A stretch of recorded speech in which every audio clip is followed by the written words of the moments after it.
Welcome back to the Revenge Chronicles, the place where real stories of betrayal, heartbreak, and shocking revenge come to life.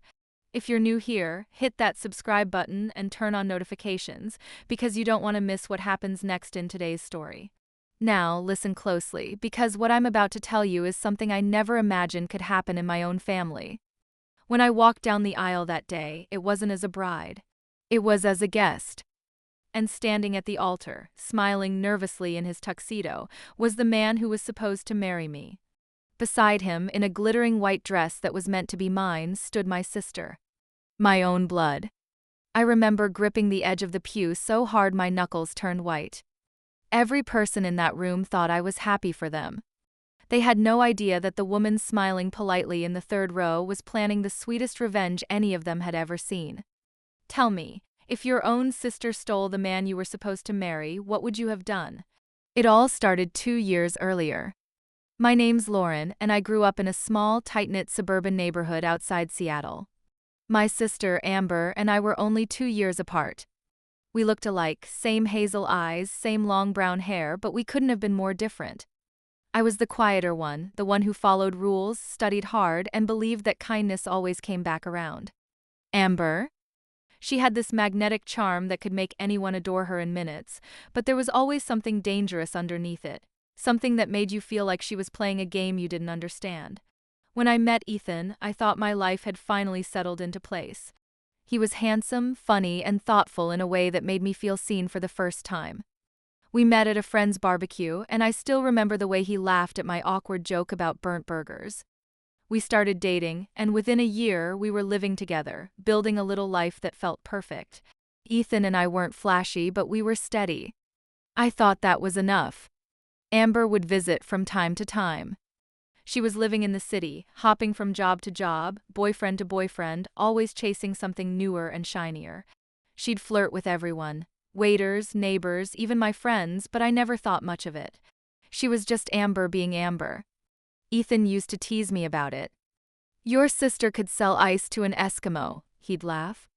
I'd roll my eyes, not realizing that one day she'd sell him the biggest lie of his life. It started small. Amber began stopping by more often, claiming she was just in the neighborhood. She'd bring wine, make jokes, help Ethan with the grill while I finished work calls. I didn't see it then, but the way she looked at him wasn't sisterly. She'd laugh a little too hard, touch his arm a little too long. One night, after she left, Ethan said, "You know, your sister's really funny. She gets me." I smiled, not knowing that sentence would echo in my head for years. Months went by, and Amber suddenly had a new hobby, wedding planning. She'd send me Pinterest boards, talk about dress styles, venues, color palettes, even though I hadn't gotten engaged yet. "Just getting a head start for you," she'd say. It was strange, but she was my sister. I trusted her. So when Ethan finally proposed, I called her first. She screamed, cried, and told me she couldn't wait to be my maid of honor. I didn't know then that she was planning to replace me entirely. The slow unraveling started when I noticed Ethan pulling away. He was distracted, distant, always on his phone. When I asked if something was wrong, he'd say he was stressed from work. I wanted to believe him, so I did. But one night, while I was cleaning the kitchen, his phone buzzed. A message popped up on the screen. It was from Amber. "Last night was perfect. I can't stop thinking about you." I stood there, frozen. My heart pounded so hard it hurt. I scrolled up, hoping I'd misunderstood. But there it was, a string of messages, weeks of flirting, confessions, and plans. He'd been seeing her for months. My sister. My maid of honor. My best friend. I dropped the phone and felt the world tilt. I confronted Ethan that night. He didn't deny it. He just looked ashamed. "It wasn't supposed to happen," he said. "I didn't mean to fall for her." Amber, on the other hand, didn't even pretend to feel guilty. When I stormed into her apartment, she smirked. "You always had everything, Lauren. For once, I wanted something that was yours." I slapped her across the face before I even realized what I was doing. She didn't cry. She just smiled, that same cold, satisfied smile that told me she thought she'd won. For weeks, I barely left my bed. My parents tried to comfort me, but Amber spun the story before I could. She told everyone Ethan and I were already falling apart, that she and Ethan found love accidentally. I was the bitter ex who couldn't let go. The betrayal wasn't just from them, it was from everyone who believed her. Months passed and I learned they'd moved in together. I tried to rebuild my life, but every social media post, every mutual friend was a reminder. Then one day I saw the photo that broke me again. Amber in a white dress, Ethan on one knee. They were engaged. The caption read, "When love finds you where it's meant to." The comments were full of congratulations. And something inside me snapped. So that's the situation I was in. My sister stole my fiancé, lied to our family, and painted me as the villain. And I had a choice, let her win or make her pay. Before I tell you what I did next, I want you to pause and tell me, what would you have done in my shoes? Would you let it go, or would you take everything back, piece by piece? I didn't plan my revenge overnight. It took time, patience, precision. I started by pretending to forgive her.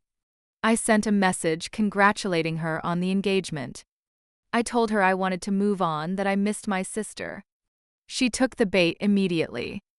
She invited me to dinner, bragged about her new house, her fresh start.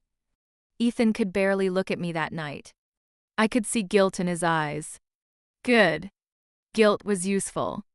Amber worked as a PR consultant for a major lifestyle brand. Image was everything to her. She'd finally landed a big contract that could make her career. She bragged about it constantly. So I decided to make her image crumble. Quietly, I began collecting every lie she'd ever told. The exaggerated resume, the fake client testimonials, the messages she'd sent mocking her own boss. It wasn't hard, Amber trusted me again, and she talked too much when she drank.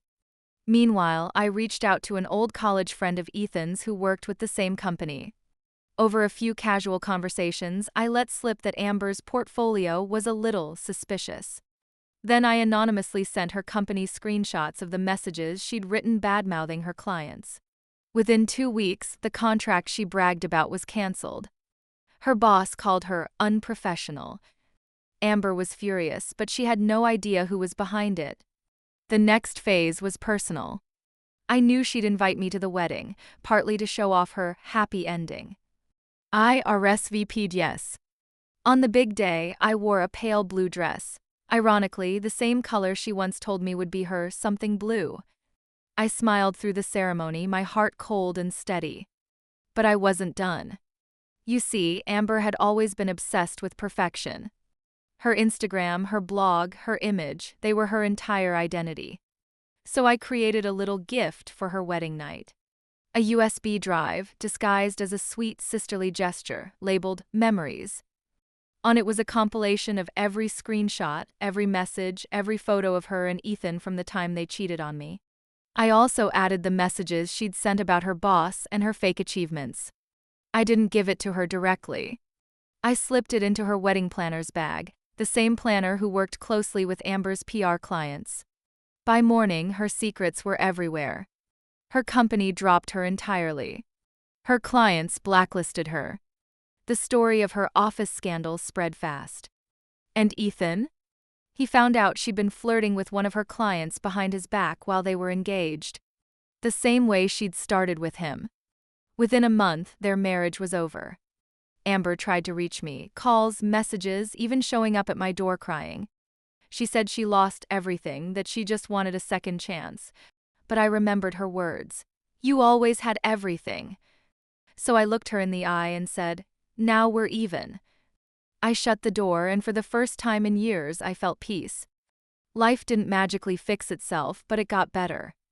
I focused on my career, my friends, myself. I stopped checking her social media, though, to be honest, there wasn't much left to check. Amber deleted everything, moved out of state, and last I heard, was working some low-level marketing job under a fake name. Ethan? He tried to reach out once too. I didn't even read the message. Some people don't deserve closure. Do I regret it? Sometimes. Revenge doesn't always heal you the way you think it will. But when I think about what she did, how she smiled in my face while destroying my life, I can't say I'm sorry. She took my fiancé, my trust, my peace. I took her future. If you were me, would you have done the same? Tell me in the comments what you think. Was I justified or did I go too far? Like this video if you were on my side, subscribe for more true stories like this, and share your final thoughts below. I'll see you all in the next story.